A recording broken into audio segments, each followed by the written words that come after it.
Hello, Rob Red here.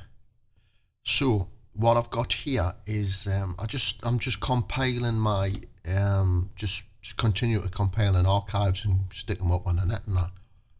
Now this is me photos of me puppeteering. What I would do is me for 20 years basically street entertaining, and I made a puppet theatre, and this is it. I'm just compiling. It's just something to talk about what it was, because it was such a big part of my life when I was, I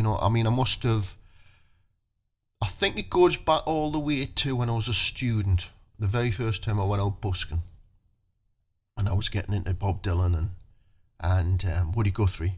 So I went out and busked on the streets of Sunderland, and I made a few quid. It was just an acoustic guitar, and I was just banging away singing Dylan songs, but I made a few quid. You couldn't note to survive on, and so on and off. I'd done that for a little while, and then I thought, after I'd been to America and travelled around the States in '97, when I come back, I thought, there's got to be easier ways to travel than doing the world's most dangerous job officially in the world, crab fisherman. And just working on building sites and just all these jobs. There's got to be an easier way to make money to travelling. I know busking's not going to pull in enough money, but if there was something, and I thought, well, kids, there's always new kids coming along. So what happens if it was like a puppet, some sort of thing, colourful, and then the kids, the parents will give the money to the kids, and the kids give the money to me, and I'm happy. And I can travel. So that's sort of where all that was born out of. And eventually, after it travels around Europe and that, with this street entertainer and that, which I'll show the pictures of, I came to decide, well, because I was based back in the UK in a house, so I thought, well, if I can do a puppet theatre, make a puppet show, and that would be a hell of a project. And this is basically what I did. I made me actually my father made the box, because I cannot make out like that. I'm more of a sort of, I made all, and just he made the box, and then I created the whole puppet theatre. Everything, the paint, just the whole thing really. And the thing about it was I'm chewing a sweet. That's not me false teeth rattling about. I haven't got false teeth. And the thing about it was, though, it took us a year to make. And, unfortunately after I'd made it was like 2 weeks before I was finished with it, I thought, shit, I've got to go out and do this now. I've got to go out and perform. I don't want to be a puppet man. I don't want to do it, just having a crowd, and even if it be just kids and all that, but it's still a crowd in it. That was always the thing about me, like the shyness thing. That's why the puppeteering with the street entertaining worked with me, because I was always stood behind a puppet for 20 years. I never wanted to be a front man in any way, shape or form. So to be behind the puppets, I could still be creative and entertain. I'm not even an entertainer. I am an entertainer. I've been an entertainer all my life, but it's not me. But I think I sort of worked that out like this, because I think the art of puppetry and all that, it's very old, and it's I thought certainly at the time I thought it's a really fascinating subject and tradition, and it is, So anyway, let's get down to the nuts and bolts. After my dad had made this box, right? So what I would do is I would scour around shops and everywhere, and I would buy bits and pieces.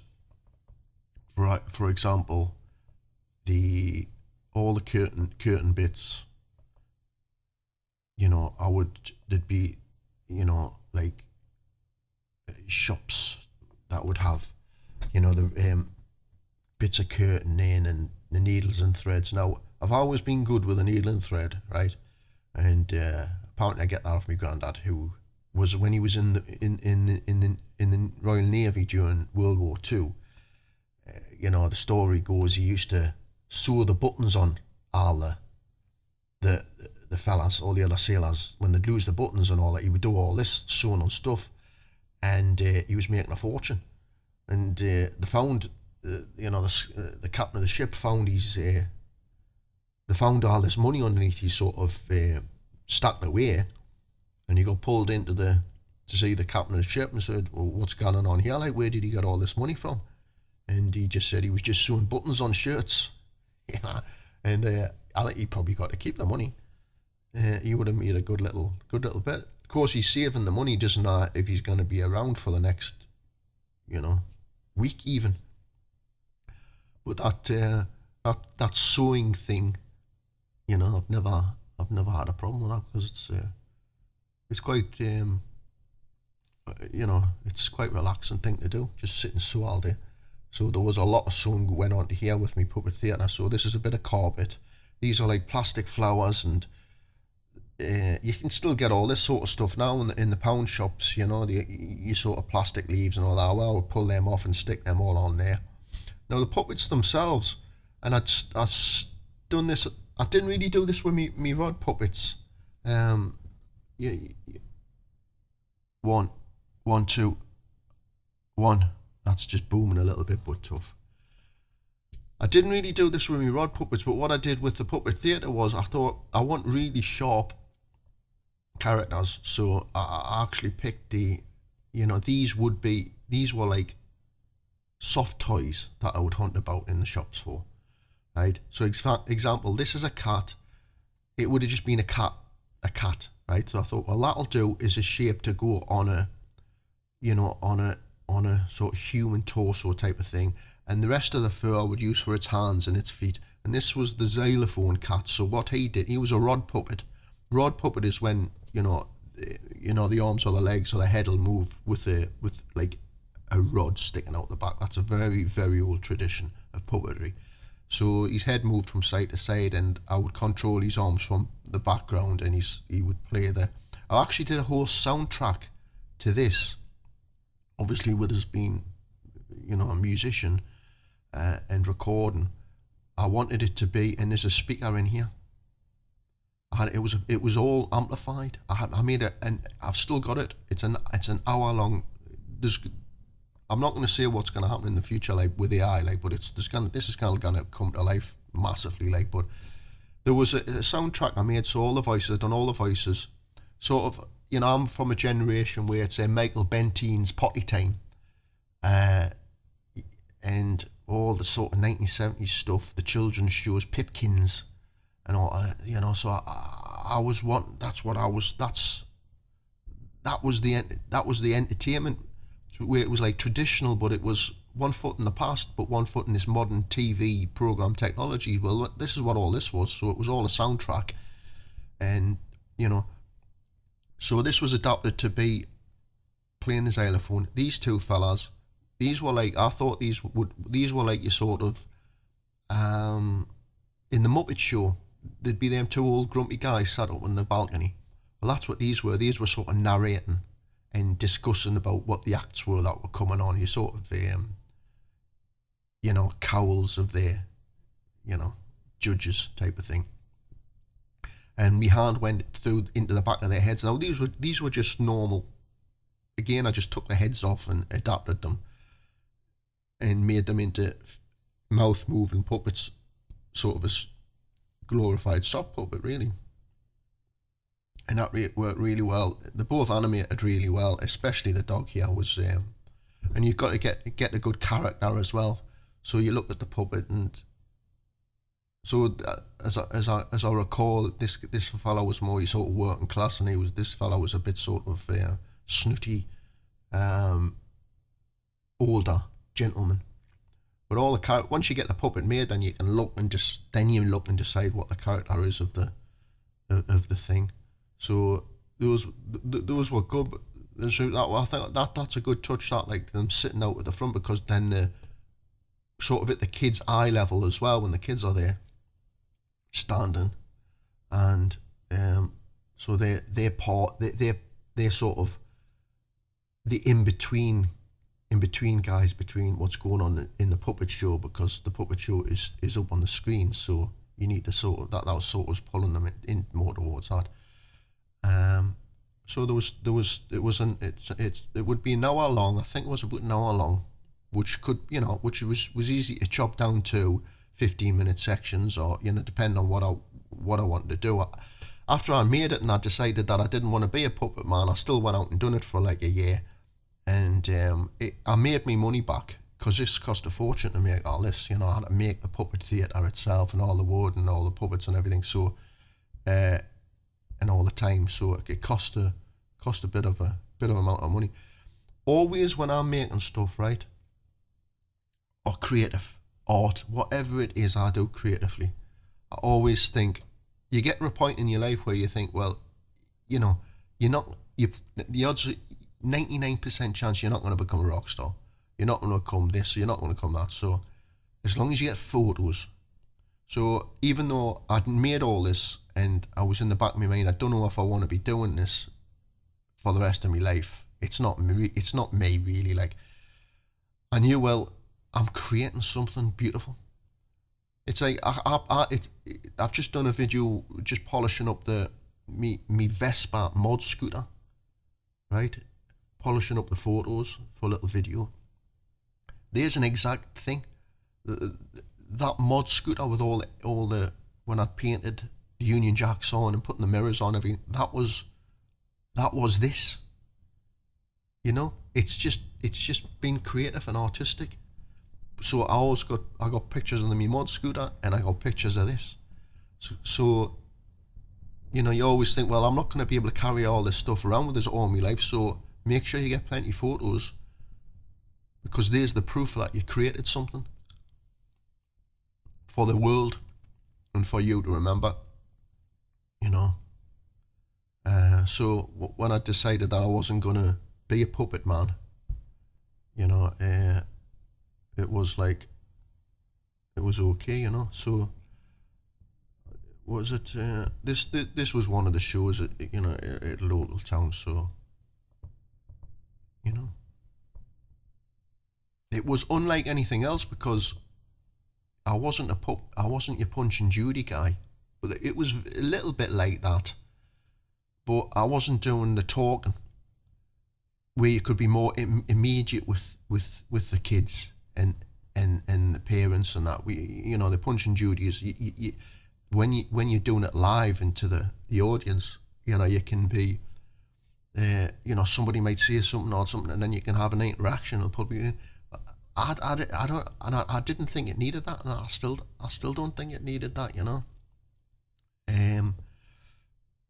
People sit glued to TVs and in video screens and all sorts of computer screens.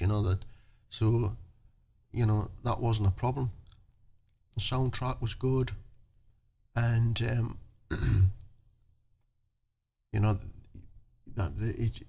that's what it was. It was something different. I don't think anybody had seen. This is unusual, but you see, depending on the crowd, like, and I mean, if I was in a highbrow sort of crowd somewhere, they'd all be completely, wow, this is a piece of art. This isn't puppet theatre, and they would be right, This is another.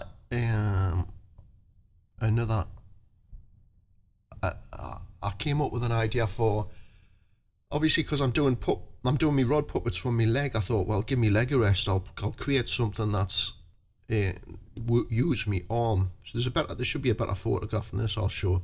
And I was always amazed and thought they were beautiful, was the organ grinding machines of Holland, the barrel organs. I thought those were amazing, like, and they used to be in every town, like every day of the week, they'd be in a town. So I made this organ grinding thing, and it's got all the stuff in, it's all gold, it's got all the little bits and pieces in, but this is a rod puppet again. It's just like a wooden man, and I'm pressing this up and down. It's just jiggling it about a bit.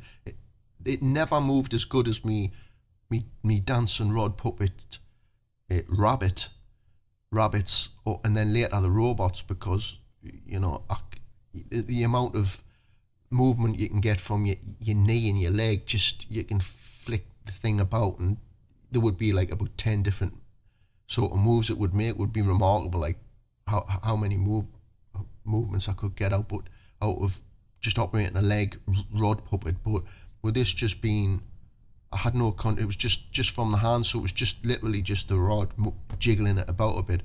But I thought, well, that's okay. Well, what happens when it's a monkey with an organ grinder? So I found this great stuffed monkey puppet. I thought, well, so the whole thing was coming together. So I gutted him, give him a rod puppet moving arm, so his arm would and wave. This arm would wave, and my other hand is a false arm here. I've got a false arm here, and my real hand's coming through here and up into the back of his head. So he's moving about. So as again, there's a backing track playing, just simple tunes, I remember there was some sound effects as well. But then the puppet's moving, so as people, this was for the street. So as people, I mean, I could have really kept all this gear, the puppet theatre, and kept this. I don't know where this went. I don't know where it went. It would have got pulled to bits. But like I say, though, as long as I get the photographs. But this is a whole different character, and this would have been good for festivals and all the rest of it. But to tell you the truth, at the end of the day, after all this work, and I knew this at the time, that's what I keep saying, get the photos. I knew all this, even if it doesn't work, it's great. It's great. I'm doing what I do. I be creative. That's where I get the enjoyment out of being creative. And it might make a shitload of money. It might not, But again, it was just one of them things. Was I thought, well, there's a lot of lug about from town to town, and the little rod puppet on the Dancing Rabbit is just that and acoustic guitar. So it was just practicalities meant this was a non-starter, really. I done it a couple of times, but a shame. But what can I say? It's. I think I might have used the jacket. Stuff would be going into other things, but it was the process of creativity is what it was all about.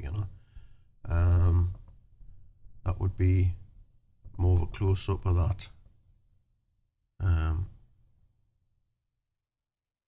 You see, I'm behind here, operating all this from behind this. The background, you see, was even though you can't see through, I could see the back of the heads. When my face would be pressed right up against the blue here, so I could actually see what was going on with the puppets for operating them. What else we got? Close up of one of the guys. I think I had a string going to the back of his heel as well, so his foot was tapping. That's another one of the barrel organ. Blurry photo, but AI will sort all that out. Making puppets. I haven't seen these photos for years. Just bits and pieces, paints, old stuff. That was the vehicle. That was me other. That was a brilliant car. There's another barrel organ thing I made, but I think that was just an ornament. That was lovely. There's a more of the barrel organ. Oh, I had the harmonica again as well. So there's a backing track playing, and I would play a bit of harmonica as well, because obviously all my hands are being used to operate the head of the monkey and move the little fella up and down. Obviously, it's a different. So I've just realised there, I must have had different. I've obviously had different characters that could drop onto the rod here. So it's a replica of a barrel organ. So these would just be bits of wood, but it's made to look like it's an actual Dutch barrel organ. I actually got this from Holland. This you couldn't get these in Britain at the time. It was very unusual. They're basically trolleys that get pulled, and the kids sit in them. So I must have just binned the box. What else we got?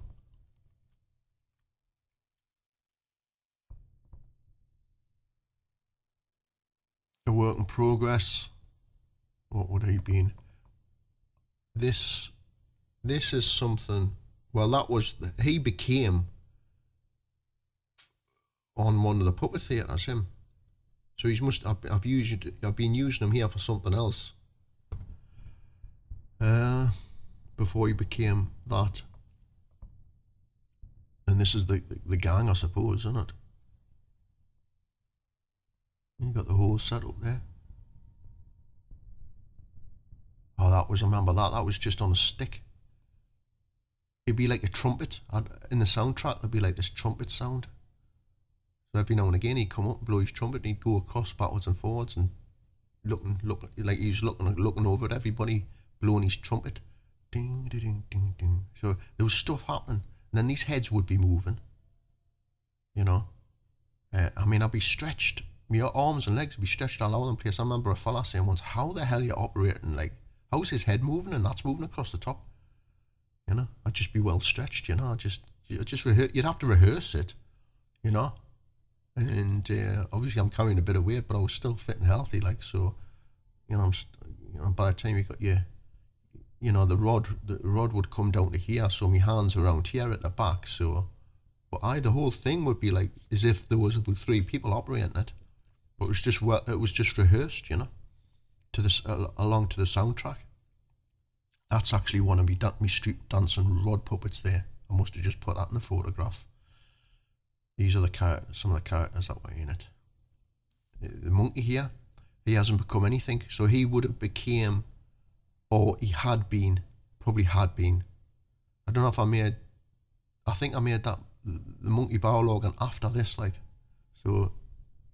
He's just waiting, and there's another rod puppet from me busking. The rabbits, I used to make for me straight entertaining. These wouldn't be bought heads from shops or anything. I would just make all that up myself because I wanted them specifically to look like that. I didn't want them to look like too rabbitish. I wanted them just to be like 2 ears, 2 eyes, and a nose. Very simple for the kids. Because I knew there were more very smaller kids.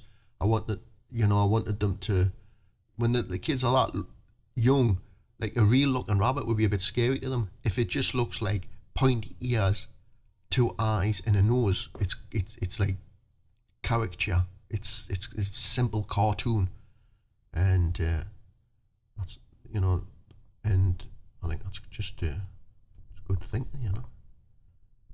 There's another little image of it. Just an image of me. A couple of the puppets there.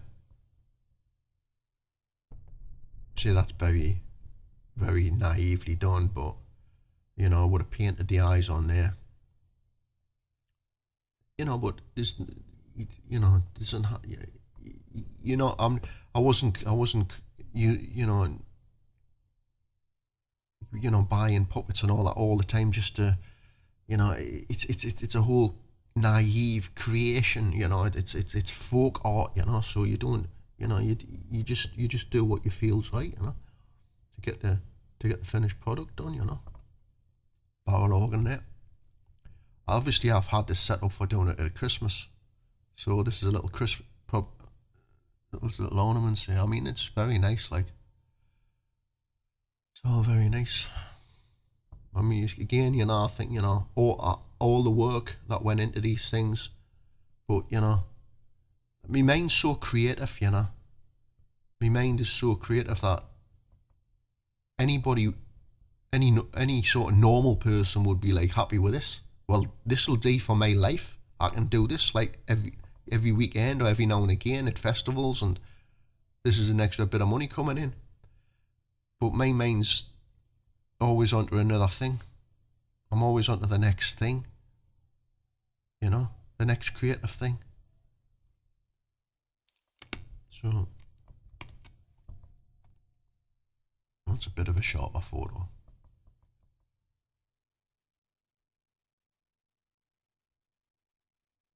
Right.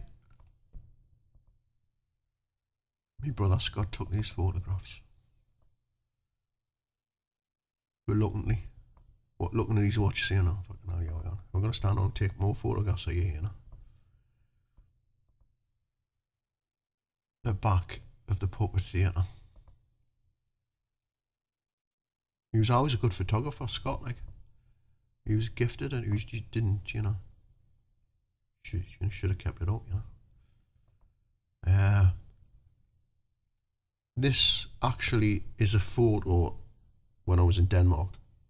So the dog will be like, well, I think we're probably, when I say we, I'm not talking me and the rabbit here, I'm talking me and the dog.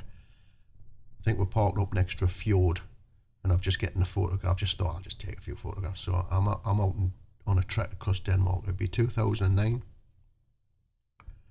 Yeah, it was a great year that was. This is when I'm doing my arts. So this is 2010. I'm in the Scottish borders, and I'm still doing all this, like, because it's money, you know. These street entertaining, rod puppet. That's what. By this time, I'm starting to get. I think I've gotten the rod puppets from my street entertaining that down to an absolute art, like, so they're very nicely made, spot on made, like, and it's super light. Like the first couple I made, but back in like 1999, 2000, you know, they weighed a ton. And I don't know how it didn't snap my leg in half, swinging from side to side, operated by my leg on this massive metal rod, that went into the back of its head. Just traditional, you know, embellished May sort of thing, intricate Irish folk, traditional dancing wooden doll on a plank type of thing, you know. Just taking it to the next level, and but it was very heavy. But by the time the simple thing of just using, you know, if there's a wooden leg here, right, it doesn't have to be thick. It can just be a thin piece of wood, and then plastic and nuts and bolts, not metal. You know, the original ones were bomb-proof. These things were light as a feather. They'd actually even sort of blow about, and if it was too breezy, they'd be blowing about, you know. But that's a Rabbit Man hat. Well, there's an, oh no, well, no, this would have been lighter, but no, the legs are still quite thick. These are spare legs. So that was a nice one. I think I used that for a couple of years, that one, like, because I made about 20 of them, like. Well, hold on a minute. I made about, of the rabbits, because I stuck with a rabbit for about 12 years or something like that. And I must have made about 15 different versions. Like the last 5 I used for the last years were super light. This one would have been a bit lighter, but I was getting there, but I found out there's no need to have all that sort of wood there. Just shaving stuff off just makes a thing. That was a smaller guitar again. When I first started doing it, I had a big bloody 12 string with just 6 strings on it, you know. There's pictures of us around Europe doing that, like lugging this massive. But you know, I'm young, so. But as I got older, sort of everything started to get smaller on that, because I knew I couldn't keep this up. The rod puppets again. These would have been new ones I was making. At the time, I think so. I've gotten back from Denmark, and I've gotten a bit of space here, and I've decided to sort of, you know, update the stuff. These are all, it's all new stuff. It's all new kit. The hats as well. My Rabbit Man hat. Look at the rainbow flags. This is back in the day when a rainbow was just a rainbow, you know. and flowers and hippie thing was just psychedelic. It harking back to the 60s, had no wokeness or any connotations like that. It was just cosmic, trippy, hippie guy with his dancing rabbits. Like it's the 1960s, man. And that's all it was supposed to be. So, you know, you couldn't get out with that now. It's shocking. Brand spanking new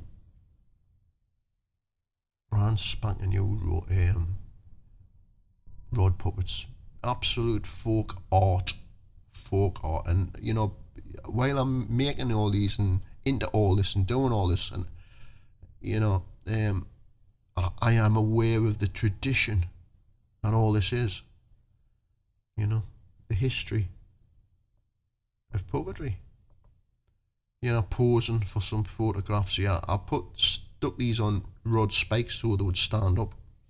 And then I would sometimes do this, you know, just daft pose, and well, I would always be pulling daft faces, like, you know, which I didn't need to be doing, but you know, I think all this comes from the heavy metal thing. You know, you start gurning for the photo just to make it look a bit more. So I wasn't your sort of traditional trying to be your traditional puppet man, puppeteer, kids entertainer out like that, because that's not what I was, and that's not what I came from. And, you know, I come from sort of rock and roll, you know, so that's what all this was about. And actually the kids would look at that and just think, wow, crazy guy. You see, that's what it was, just the sort of hippie guy. While I'm talking about this is the Geffen thing. When I started doing Geffen in the year 2000, so I'd get me music recording equipment, and I'm flying with these dancing rod puppets, like, you know, every weekend, and I'm going away for trips to Europe and up and down around Britain, and it's making money, it's paying for me music, it's paying for me recording equipment. So there was like, this thing paid for all me music, and the project I was doing at the time was called Geffen. I done a couple of videos. The newfangled mini sort of small video cameras had just come out as well, and the obviously the internet had just sort of broke as well. A newfangled thing's called YouTube. So, and everybody thought they were going to be rock stars, you know, me included. You know, great. You know, we didn't need record labels and all the rest of it. So all this was really just driving this, you know. It was just driving me music, really, fueling, paying for the music. And I thought, I'd done a couple of videos, and it just, I mean, I'm 31, like, and I'm thinking I'm a fat old man. And now I look back, and it's ridiculous for us to even think that. I mean, I was a bit overweight, but I was just 31, you know, and I'm thinking I'm past it, you know. Like when you used to think you were past it at 21. Back in the day, you know, if you hadn't made it by 21, which is sort of true, really, back in the day, like, you know. But, you know, I've done a couple of videos. I said, I'm looking at it's not enough. I mean, music's great, the Geffen stuff. Why don't I just use this costume that I'm doing for the busking stroke street entertaining, and use that as a sort of, because it would look really interesting in the videos. Not the puppets, but just this. And I already knew the nickname for this is the Rabbit Man. But that's not a good name for a band or nothing. So the Geffen thing. So the Geffen, and I'm out in the countryside living in you know, and there's all these sort of great places that you could use for backdrops for videos, like, you know, old cottages and stuff that nobody was living in, and just scenery, nature, and it all stuff. Oh, well, that'll all tie in. The Geffen, this sort of, it really needed to be, the Geffen thing really needed to be more, everything needed to be more autumn, more brown colours. It was all bright colours, because of it was street entertaining. Bright colours mostly for the kids, because that's why it's all primary colours for toys and McDonald's, and it's to attract kids. You know, kids like the bright colours. So that's what all that was for, pulling the money. But I thought, well, you know, do I need to be making?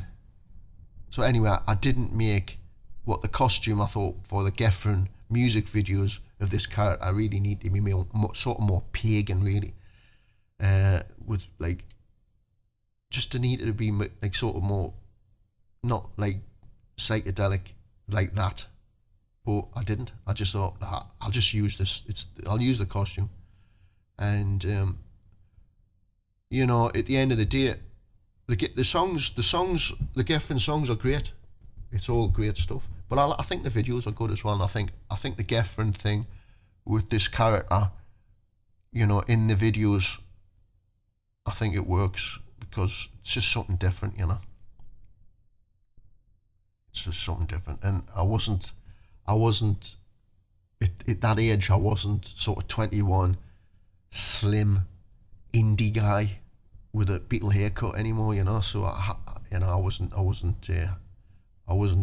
happy about that. So I thought, I've got to make, you know, I mean, I wasn't bald at the time. I still had plenty of hair there, like, but I did even on these photos because this was a little bit later. But I just needed to be something. That's, you know, when I always think of, there's a bit of the David Bowie about my creativity, like reinventing oneself, and there's definitely a bit of that about me, like, you know, the Peter Gabriel, David Bowie's, and just those artists. Even the Beatles would do that, you know, just reinvent themselves. So that's where the Geffen thing came. That's how that came about. One of the many guitars for the busking came through my hands. Just stick a few things on, you know. A nice picture of the gang. This is a photograph I'd done before I went down to Spain. Like, I was just went down there. That's a whole other story, like, you know. Well, it's a non-story basically, but here's a picture of us actually out on the street. And he would dance from side to side, doing all the movements. And, you know, even the adults would be amazed at the movements that it would do, right? And obviously, as an adult, you see the sort of rod. You know, you can't see the rod there because it's at that angle, but, you know, you imagine what the kids would be like. It's literally a dancing rabbit or a dancing something in the street. And the kids would see hilarious stuff, like, because there'd be like a lead as well to the back of his head. It wasn't just the rod. There was like, for control, there'd be like a dog lead which would go around my knee as well. So there'd be like a two prong. They'd say, "Well, what's the lead? What's that for?" That's just so, it's just so he doesn't get near the cars, you know. Or else, you know, it's a bit dangerous, you know. And yeah. And the kids would come up with great stuff, and they're just totally believing it, like. And I could get the rabbit to go down on its knees and tip forward and look in. So when the kids had put money in, or the adults, I mean, it was more adults really putting money in. You know, pensioners. You know, the pensioners are like the kids. They love that. So the money would go in, the rabbit would look in. It's just be like a little repertoire of movements, you know, that I could do. It's another guitar there. Is that the same guitar? No, it'll be a different one. That's had a bit of hammering. Dungarees as well. Nice, comfortable stuff to be wearing. Hey boys. What else is that? Work in progress. I think I've seen that one.